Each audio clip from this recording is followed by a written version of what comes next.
The NonStop Radio Show. Non-stop hip-hop. The hottest underground hip-hop and R&B show on this side of the net.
Yes, ladies and gentlemen, welcome back to the show. Once again, it's your boy EMillio EgBar.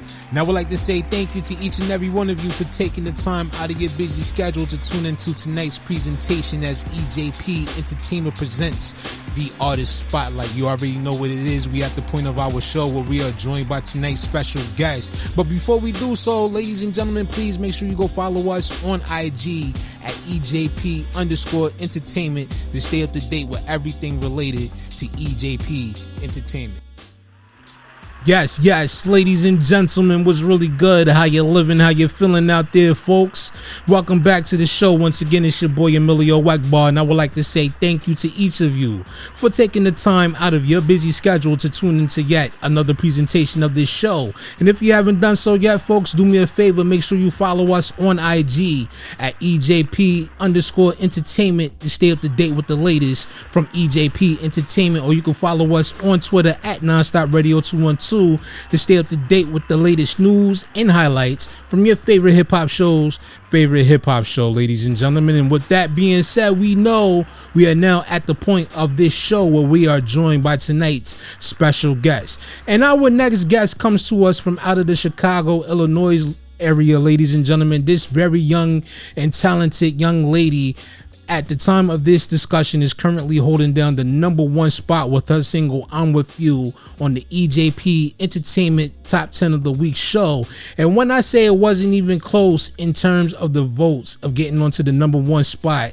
it wasn't close, ladies and gentlemen. She had damn near 200 votes tallied up to get onto that spot. So with that being said, ladies and gentlemen, I take the pleasure and honor in introducing you here to this platform for the very first time, and hopefully not the last, Morgan Gold. Morgan, how are you? Welcome to the show. How's everything? I'm feeling great. I had no idea the votes got up to 200. Yeah. That is new. That is news to me. yeah, because like what we do now is in addition to, not only counting like the likes, the retweets, and the comments and stuff, and then, when the artists, when they retweet and, make quoted tweets and stuff like that, we count all of those, and then we also count the views. And when it came down to it, at the time when the voting closed, you had, like up to 200 views and, all of that stuff all tallied up when it came down to it. So congratulations. Thank you. That's amazing. Well, I was feeling great. Now I'm feeling fantastic. Thank you for having me. Yeah, absolutely welcome. Now let me ask you, because I know things have changed in the music industry, especially when it comes to like certain accolades. Like it's not as prestigious, so to speak, when it comes to most artists in terms of like like charting listings and being on a countdown or even on a playlist as much as it used to be. But as an artist that is gaining a lot of traction, that's got a lot of momentum on your side right now, how does that make you feel? Knowing that so many people out there voted for your song to be #1. It feels very reassuring. Mm-hmm. I've been doing this for about 5 or 6 years now, with the intention of doing this with a lot of momentum and a lot of impact behind me and in front of me.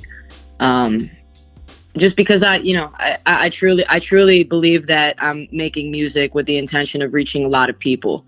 So now that I actually do start to see, things like that, getting 200 votes, starting to see numbers go into the thousands, it's awesome, but it does, I think, it adds the kind of pressure on you that I think really can either mature you or make you walk away from it. You have to take each win like that with a sense of pride, but now there's more motivation added to that. Like I'm already motivated to keep submitting to your station, but now I want to see each get better. Not just, because I'm grateful to be doing this, and to finally see it being paid off is pretty incredible. Now, when you initially submitted your song, matter of fact, I'm not even going to say submit. When you was encouraged to send some music my way, definitely want to say shout out to someone called Someone first and foremost, because he's the one that introduced me to you. Someone is quite a someone. No doubt. Shout out that guy. Yeah, no doubt about it. He was on the show here too a couple of weeks ago, not that long ago. He's a pretty good dude, man. I like him. He got a very interesting story, and he's very supportive of a lot of people, not only just his work, but also a lot of the people within his circle. And he also does show a lot of support here to this platform as well. But like, he first introduced me to you, and I'm not going to lie, like I didn't listen to it at first because I had a whole lot of things going on that day. But then when I had the opportunity to sit down and listen to your music, the first song I did listen to was I'm With You. And I'm like, wow. To describe it, that's the best I can come up with was wow. Like I had that song on repeat for like a good, I would say about almost a half hour listening to that song on repeat, going back and forth before I finally had the chance to message you. And it's like, yo, I'm really feeling this song. I'm going to nominate it and we're going to see what it do. When you sent that music, did you have any intentions of it ever like making that big of an impact on any station or, any platform at all? I mean, of course I wanted that. I was hoping for it, but something in my gut told me you were going to like it. And I'm really glad you did. That means a lot to me. I mean, I'm pretty confident in the music, and whenever I submit to somewhere, because I think too, like, I mean, as an independent artist, especially where you don't have a team of people doing it, submitting is, I think, that much more exhausting, and it's more daunting because there's always that thought in your head of, whoa, like, they might not like it. They might joke about it. You never know. It's a very vulnerable thing to share your music for approval. But nowadays it's just fun. Mm-hmm. You know what I mean? And I listened to the conversation, by the way, that you had with someone. And I really liked that interview, and I really liked the questions that you asked him, and just the whole conversation was really smooth. So I felt confident submitting my music, just because I knew that, like, somebody that could, like, hold a conversation the way you do and carry it with such genuine energy. I try to make my music with as much genuine energy as possible. So I'm like, these two energies are going to link. Hey, I truly appreciate that. Thank you, because a lot of people think I just get on here, sit down behind this mic and just, have a whole lot of aimless conversations or whatever the case may be. No, I really do put a whole lot of work into it, because my thing is, having been an artist at one point in time myself, I understand, exactly how difficult it could be to gain traction and momentum for your music, especially in the era now where it's like everybody is looking more for popularity over the quality of good music. You know what I'm saying? So it's like I always feel like I take it a little personal when I sit down and get introduced to artists like yourself, because it's like I want to do the best I can to give you the best exposure when it comes to utilizing my platform and everything. So I do appreciate that. Thank you so much. Yeah, of course. And I think too, like, the thing is, with I think the current state of the industry and the people who work in it, it's either you're giving exposure or you're trying to get exposure. Mm-hmm. And so, like, the idea of just exposure, I think too, is just like everywhere. And there's lots of opportunities to get interviewed. There's lots of opportunities to get placements. There's lots of opportunities to do gigs, but it really does matter, like, the people behind that work. If they're doing it for the right reasons, if they're just doing it for numbers, or they're actually trying to put on talent. Mm-hmm. And I think that's too one of the coolest things I think about the industry getting way more widespread, is because I think you really start to, you're meeting a lot of people in real time who are becoming legends and building their legacies. Whereas I feel like, and I don't know how it was before I was born. I never lived the music industry before I got in it, but you can imagine, without so much of the internet and social media presence, it was probably a huge, just very, like, two-step hierarchy. You're either famous and you're big, or you're not. Mm-hmm. You know what I mean? And so I feel like getting to work with people in real time and talk with people in real time. And as much as I absolutely despise Twitter, I am on it like a motherfucker. Because it's just like an easy, that's kind of just how I socialize too, is I'm kind of just like, I say before I think, just because I think somebody will think it's funny. Uh-huh. And a lot of people are like that are really trying to, get up there and build their way in the industry, is because that's just kind of how, like, we're connecting, especially with, and I don't want to say that everything is so transactional, but I think that, like, especially when you're trying to gain traction, If you're doing it on social media, then you're looking for the communication, you're looking for the validation, you're looking for the content. And so doing it with other people is kind of reassuring, because it just reminds me that we're all trying to get somewhere. So, you have a guy like someone who is just so good at supporting people and doing it no questions asked. Not because he feels like he has to. If he likes your music, he will share it, and he will message you about how good it is, just because he's that good of a guy. And there are so many cool people like that I've met that didn't really, or should I say, it did really make me think about the term industry different. It reminds me that people are in it for the right reasons, like you and me. You're right about that, and it's like nowadays, it's like sometimes, I don't know, like I don't want to seem like, I'm being cynical when I say this, or I don't want to seem like I'm being an asshole when I say this next thing, but it goes back to what you just said earlier. A lot of people aren't in it for the right reasons. You do have those out there that are in it for the right reasons, and then you got a lot of people that just jump into it because they see everybody else following it along, and it turns into like a trendy kind of thing. It's like people don't really have the real genuineness that it takes to really support people. That's why sometimes I'm a little apprehensive when it comes to like letting people know how I feel about their music, because there's been plenty of times before when it's like, I reach out to somebody that I get their song one way or another, and then I let them know exactly how I feel about it, and then they give me like this Hollywood industry approach, and I'm like, chill, you haven't even made it to a level where everybody knows you on a mainstream level yet. At least be kind enough to say thank you or whatever the case may be. But I guess that's just the way it is. A lot of people look at things from a different perspective than I do. But when you got good people like yourself, you got good people like CSC is like what I used to call them, and you got a lot of other people out there that are willingly to put ego aside and show support and show respect to another artist. That's what I like to be able to capture here on this platform, and also the kind of message I like to spread when it comes to putting on individual talent and stuff of that nature. How you feel about that? About just putting people on, or what was the question? No, I'm just saying, like, how do you feel about when it comes to just like that mutual support system that you find? Because a lot of people, especially a lot of us indie artists and stuff like that, a lot of people feel as though like the support lacks. You know what I'm saying? Like, a lot of people feel like it would be a lot better if they found more support from people, and it would be a lot easier for them to put their music out there. So how do you feel in terms of support? Like, is it something that matters to you, or is it something that you kind of like, as you gain traction or as you gain momentum, that's when you'll worry about it?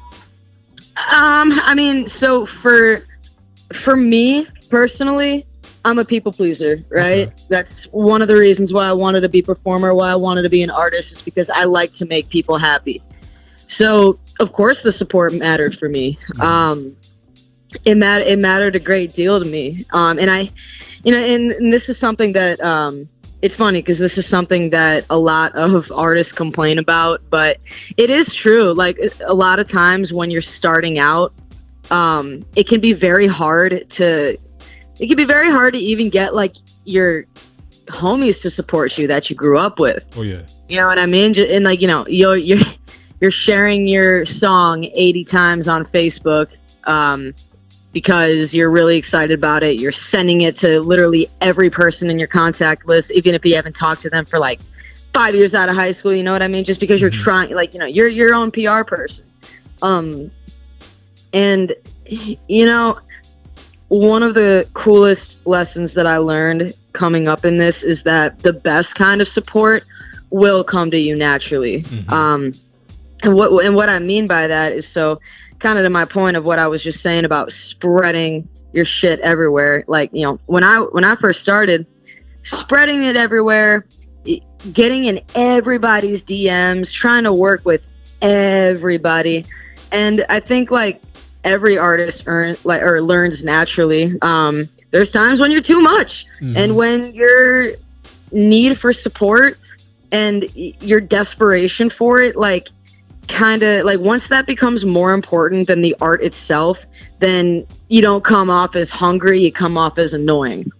You know what I mean? And so I've just found that any kind any kind of support that I've received for my music was because I was genuine. I worked with somebody in a way where it felt organic, or I said the right things, I made the right decisions, and I connected with people in the right way. Mm-hmm. And I'm still figuring that out. You know, like I don't have really smart marketing and label people whispering in my ear. I mean, unless like, you know, we're peers that we met online. But other than that, you know, it's just, you know, a human's going to support another human if there's a real connection between them. Right. And so to answer your question, I mean, yeah, it means the world to me, but my view on the kind of support that I got, I think changed over the years, just because I kind of started to understand like what kind of support mattered and what kind of support didn't really matter. I mean, any kind of support matters, but you know, like if somebody's not supporting you the way that you think that they should, fuck it, whatever. You got music to make, you got content to make, you know what I mean? So you just you kind of learn when to receive love, when to go look for it, and the best of it will come to you. Absolutely. Now, with that being said, you just made me think of a question I gotta ask. How many times have you been blocked, jumping in people's DMs, spreading your music and stuff like that? Blocked? Okay, actually, it's funny. I tweeted the other day, if you're not a Morgan Gold fan, become one, which is something that I've said since the beginning of my career. Just like, you know, being a jackass. But then some random person commented, when somebody tells me to do something, I need to do the exact opposite. And so he blocked me. And I thought that was fucking hilarious. Yeah, that was, yeah, no. He blocked me, and I didn't see what his comment was. I just saw a bunch of people replying to him saying like, yeah, whatever, like you're dumb. And I'm like, wait, I didn't even see what he said. And then they told me, I'm like, wait, no, I actually got mad respect for him. I would love to turn if I'm gonna turn anybody into a fan of my music, it's that guy. I forget his app, but when I find it, I'm gonna tweet every day, ayo, please follow. Like Nah, it's funny. I just had to ask that, you know, because myself, you know, included, I know I've been blocked plenty of times from a lot of people, not from really spamming, but, you know, just people just constantly seeing me posting each and every day, you know, putting music out there, you know, not only the music, but now being that I switched over to being a personality, you know, putting the show out there and everything. And sometimes I'd be trying to go in people's comments and stuff and read what, you know, people are talking about, just to kind of get a feel for, you know, how people feel about, you know, platforms like this and just the type of music people are listening to. And then I find myself not being able to read a certain tweet because that person blocked me for whatever reason. And most of the times people block me that don't even know me. So that'd be the funny part about it, you know? I mean, blocking is, I mean, it's such a social media action. So like the whole concept of it just makes me laugh. I mean, the interesting thing about blocking is you're either going to block them because you absolutely fucking hate them, or just because their message doesn't align with your message. And like, we're getting to know a lot of people all at once. You know what I mean? And not everybody is gonna mesh with everybody. Like I've muted a couple people, not because I don't have any beef with them, but it's just like, okay, I don't need to see so much of you every day. and that's okay. And that's okay. But it's so crazy though that just like, you know, it's just little things like that have changed the way that we communicate. But it has not. But you know, that's not going to stop me. That's not going to stop me from sending emails. Of course, though, like now that I'm older and now that I get it, and now that I myself, you know, get random DMs from people like asking to collab, like I know a little bit of what it's like to get spammed. So I am very careful and intentional these days, just because it's like, I think the more you work in it, you do understand that people are human. You know what I mean? And they probably, and especially to people who are curators and journalists. I mean, all they do is get asked by artists to, you know, listen to their shit. And so that's kind of what I mean by genuine support. Like, of course, like, you know, I'm gonna do my press emails.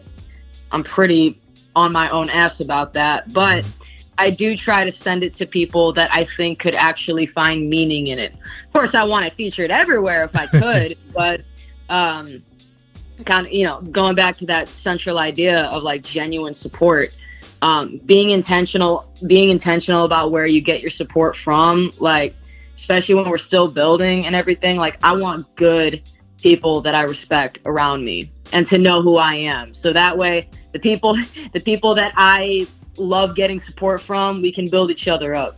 Oh yeah, absolutely. And you know, that's the one of the beauties about social media and just, you know, the whole digital platform now as it stands, is just the fact that it brings so many people closer together than what it used to. Like, you made a comment earlier, you know, how things was in the music industry back in those days. You know, I was around long enough to be able to, you know, tell you about, you know, a lot of things. Like, we didn't have access like we do now to artists. You know, a lot of things we wanted to know, we had to wait for, you know, either them to appear on the radio, or we had to wait for an article to be written about them in the magazine, or we'll see them pop up on like one of our favorite TV shows or something like that. And that's how we would know what was going on in the everyday life of these individuals. Where now social media has made it where everybody is so accessible, where it feel like the world is not so big anymore. And then come to find out, you know, when you're in this particular field now with the music industry, it kind of seems like everybody knows each other nowadays. You know what I'm saying? Because it's like, I see certain people in certain circles, and then I see other people in the same circles, and then, you know, mutual interest amongst the same people and stuff like that. So that's one of the good things about social media, is the fact that it kind of brings everybody closer together, and it makes people a little more accessible than what, you know, technology did before then, you know? It does make people more accessible, but like, the thing about social media is that it's not genuine communication. True. Like, it is, but it isn't. See, like, the scary thing about the word that you just used, accessible, is that we, you know, especially the people that we interact with on social media all the time, people that we've never met, it's like, that's really all we know them by, are the type words on the screen. You don't have tone, you don't have those like cues that really give you an idea about a person. So it does make people more accessible, but it gives everybody a fabricated image of each other. So like, it'll be really interesting, I think, when, like, you know, we really start working with these people. You know what I mean? Like, I can't wait. Like, there's so many people that I've met on Twitter that I absolutely cannot wait to meet. It's just like, you know, I hope that I'm just as I was gonna say I hope that I'm just as funny on Twitter as I am in person. That's probably not true. I'll be hella awkward in person, but yeah. I think I'm the same way too, and I can give you a prime example of that. Like, it was a few years ago. It was this one female that, you know, I got introduced through this whole music thing, and, you know, we was doing a radio show back in them times, and I was interested. We had mutual interest in working with each other. So like, on social media, we was like buddies, like, oh, I can't wait to meet you and all that good stuff. And then by the time when we did actually get a chance to be in the same room with one another, it was just like so awkward and so weird and all that stuff. Like, you have any of those type of stories where it was awkward? I mean, not so much in person. And actually, wait, okay, I do have a few. And I'm going to tell you this, the most of the times that I've had an awkward interaction with somebody is usually in an interview setting. Just because, like, you get people who, like, I don't know. I've had a few interviews, like, you know, I'm not bad mouthing anybody, and everybody was super nice. I've never had an interview with like a mean person, but just some people just like don't really. They kind of ask the questions, but they don't like. It's not as conversational, right? And it's not their fault. They're just new to it. You know what I mean? So if it just like, it feels a little dry. and sometimes like I kind of have a hard time where like, you know, I'm trying to like be myself, but I know that like the conversation's kind of going at a weird pace. So there's been moments like that, but like, you know, like I said, like never awkward in a bad way. Awkward. I mean, I don't know. I've met some weird fucking people, most definitely. But I've never really had an interaction where I've met somebody online and then met them in person and then it was awkward. I've had some interesting stories. I don't know if awkward is the word to describe it. A weird psychedelic experience, a few people, but not awkward. If anything, I mean, I like to think that I'm a lovable awkward in social situations, especially if I've been doing a little bit of drinking. But I've made a decent amount of friends, so I think I'm doing okay. I think you in terms of my awkward side, I think I'm doing okay. Now, I'm not gonna lie. When I first, you know, I'm like, I don't know how this is gonna go, because like, you know, some people are a little apprehensive when they're meeting people for the first time, when especially in interviews and stuff like that. You know, I normally ask guests that come onto the show, have you done interviews before? Because, you know, like I explained to you before we started recording and everything, I like to make people feel comfortable. I don't like to have anybody feeling uncomfortable or anything like that. But then you get some of the people, like, they, as soon as you press record, it's like you're trying to pull teeth to get them to answer a question, you know. And sometimes I've seen interviews where even the interviewer themselves, like, it's like they having a hard time with like trying to be genuine, or having a hard time with trying to, you know, be loose in their questions and stuff like that. So I definitely get what you're saying. It's just more so like you have to have a love for like just wanting to meet new people, and this is what this industry is. You know, sometimes you have to step outside of your comfort zone and you have to get to know new people in order to, you know, make your way and be successful in this industry. Sometimes it's not what you know, it's who you know. And so it's always important. That's one of the things I always try to emphasize with a lot of people. It's always important to establish and build strong working relationships with people, because you never know where that person may benefit you somewhere down the line in your career, you know? It's not who you know or what you know. It's who you know that knows what you know. I like that right there. I like that one. Yeah. Is that something you go by a lot, or is that something that you just heard that term too? I'm the only person I know who says it. I've never heard anybody else say it. I don't know, but that is definitely what I go by. It's like the one kind of like advice motto that I can call mine. But I mean, like, because I don't know, I remember first hearing that term like in high school, or like that question, is it who you know or what you know? And I've always thought like it's literally both. I mean, unless you're just put in a position of power just because, you know, you got connections and you don't actually have talent, but which has happened. But in terms of like truly making it, I mean, you got to have the talent, you got to have the charisma, you got to have the work ethic. So you do have to have your set of skills. And then the right people have to notice it and put you on. So you really do need both.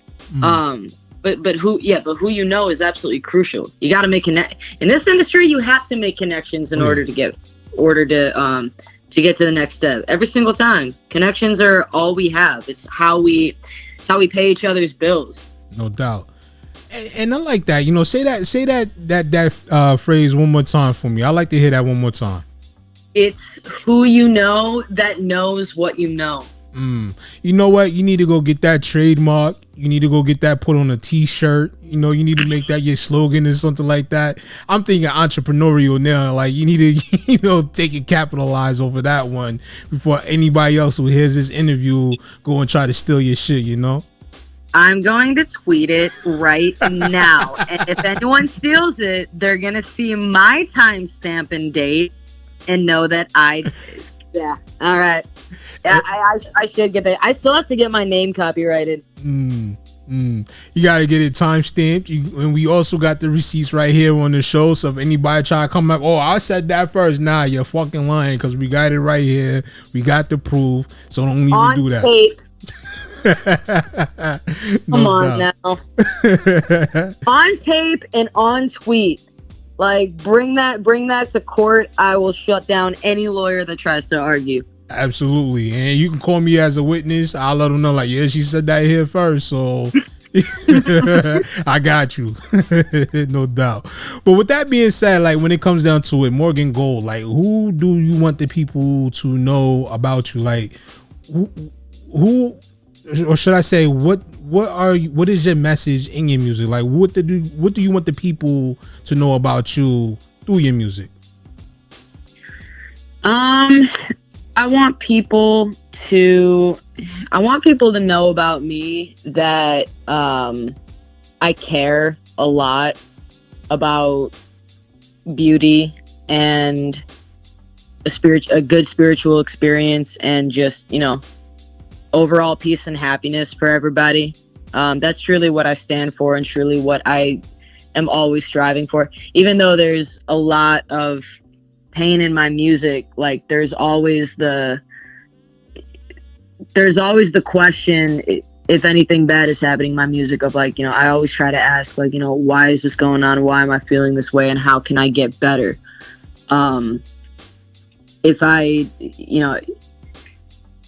I feel like if I just keep spreading that message, then eventually I think people will want to strive for a meaningful experience out of life too. Mm-hmm. Because I want that for everybody, and I want to create that through my music. And so I think just knowing that however my legacy goes down, I want people to know that that's my intention of doing this and bringing music to you. Mm-hmm. Now, I'm understanding that, you've been putting out a lot of music since 2018. You already had one album out, Midas, which dropped in July of 2022. And then on top of that, you have 4 EPs and you have well over 20 singles. Now, earlier today, I had the opportunity to sit down and, pretty much go through some of your catalog on your YouTube channel. And I'm listening to it, and I'm just listening, I set the bar listening to I'm With You. So I went back and started listening to a lot of your older music.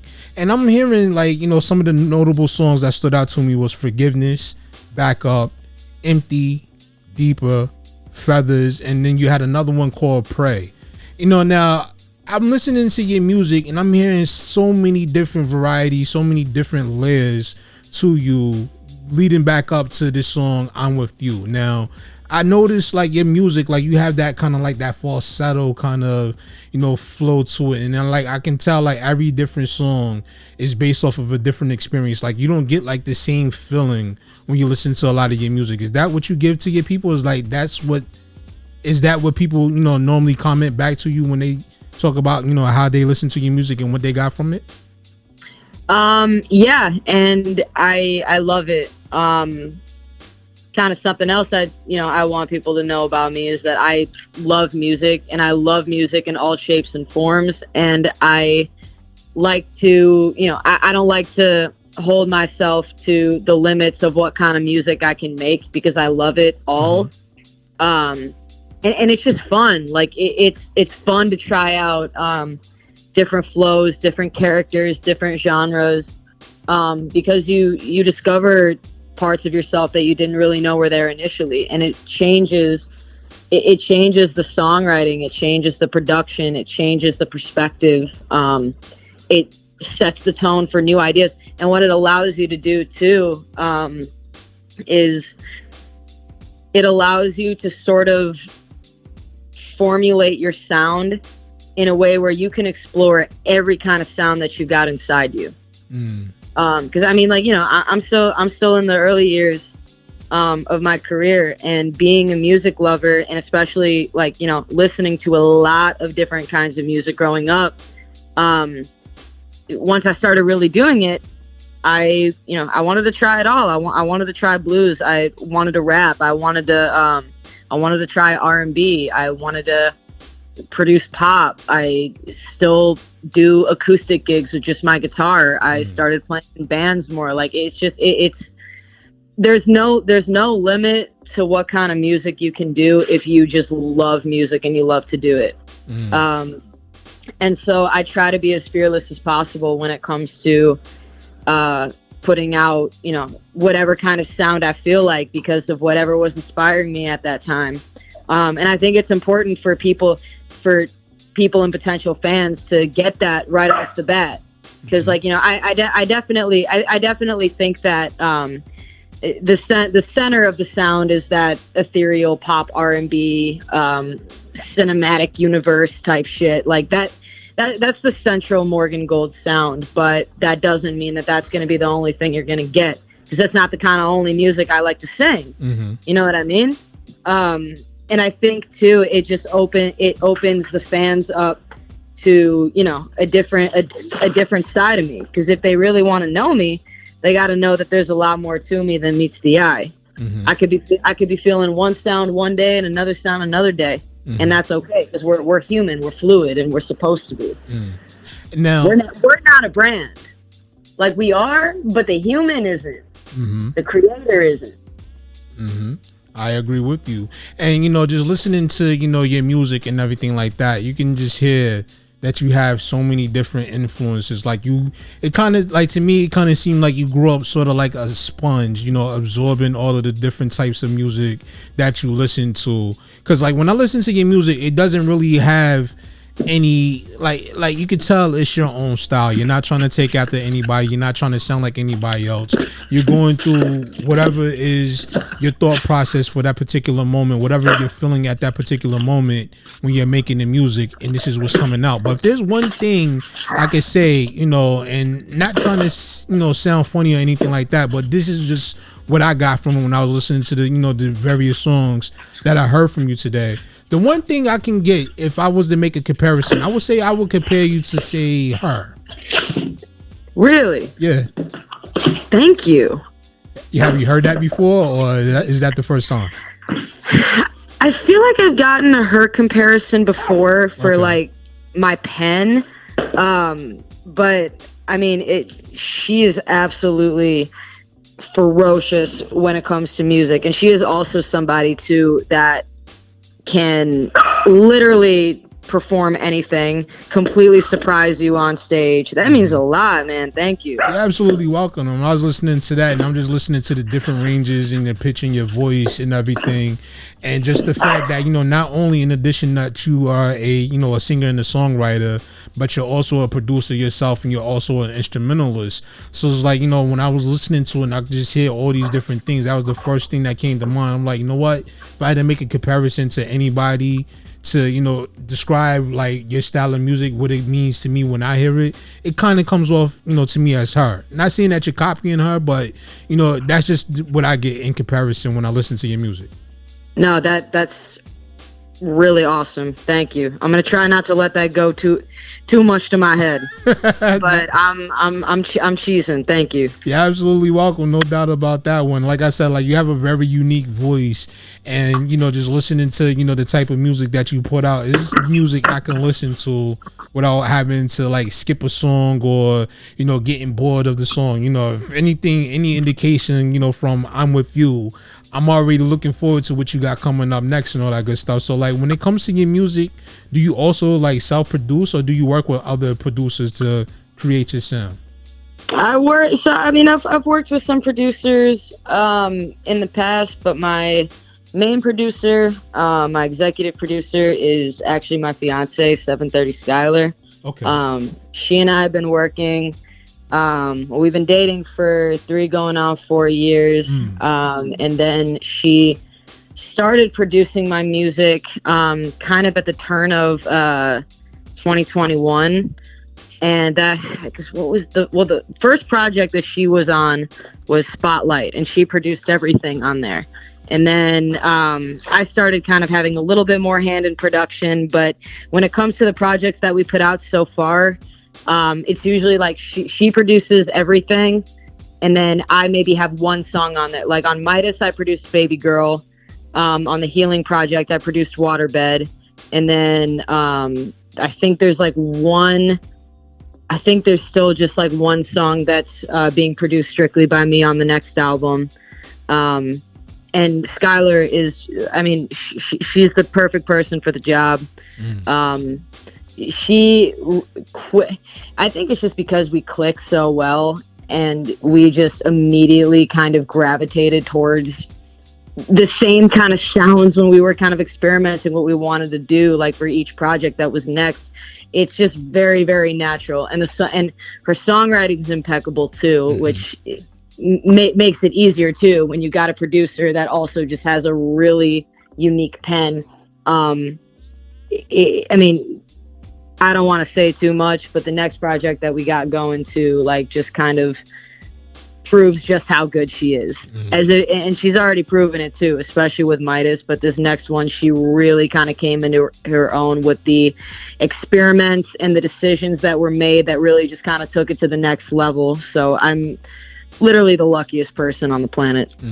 Well, first and foremost, I want to say congratulations to the both of you for 4 years together. That's definitely dope, and especially being together in this industry. I know it can be a stress on both parties, so I want to say congratulations first and foremost to the two of you. And with that being said, I could definitely hear the chemistry. Now that you explained it and everything, I can hear the chemistry.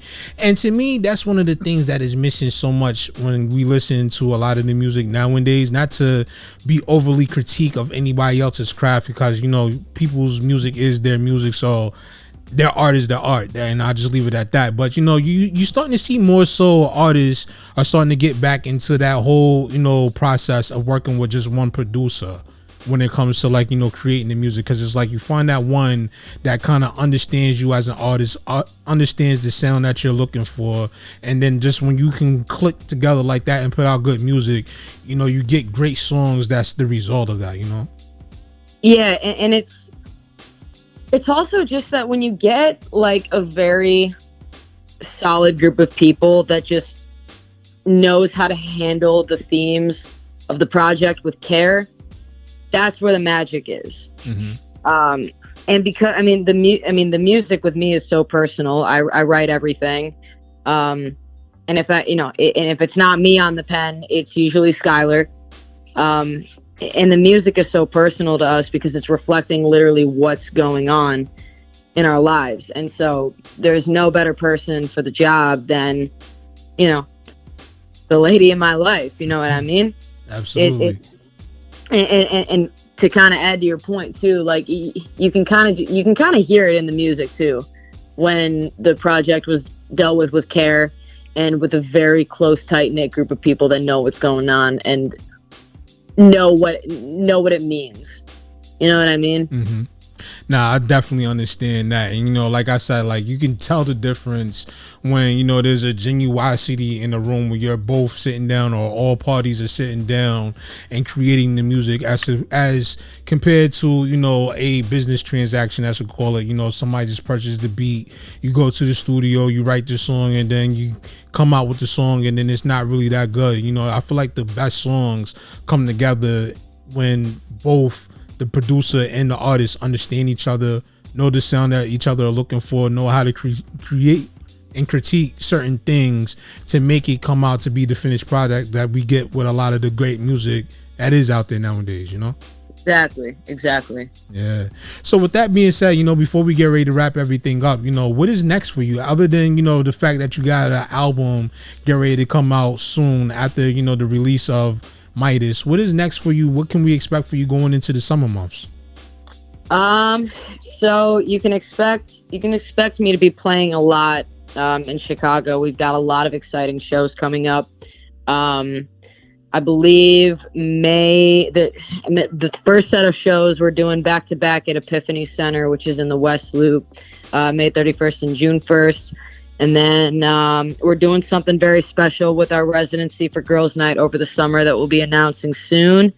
And the album singles are going to start in June. So it's going to be very busy, very packed. But you can expect content. You can expect a lot of cool things to come out. And we'll be teasing the album hella for the fall. Yeah, you can just expect the journey to continue. And for people out there that's looking to get in contact with you, would like to follow you on social media, that would like to get access to your music, to hear more from you, or even invite you onto their show, how can they make that possible? Well, if you like that Morgan Gold music, you can follow me at Morgan Gold Music. It's that simple. That's simple, ladies and gentlemen. You heard it right here. Well, with that being said, Morgan, we definitely want to say thank you for, taking the time out to join us here today. And like I said at the beginning of the conversation, I hope that this won't be your last time. I'm hoping that you will come back and rock out with us again. It was definitely a pleasure having this conversation with you, and I'm looking forward to hearing more. Let's have another chat in the summer. Let's have another chat this summer. Absolutely. I'm looking forward to it. You just let me know when, and we'll definitely make it happen. We can go from there. Let's do it. I appreciate it, man. Thank you so much for having me. You're absolutely welcome. And for everybody else out there, keep it locked and stay tuned. It's your boy EMillio EgBar, and we're about to get into some more of this Megan Gold music here on the show. Keep it locked and stay tuned, and we'll be back with much more right after this.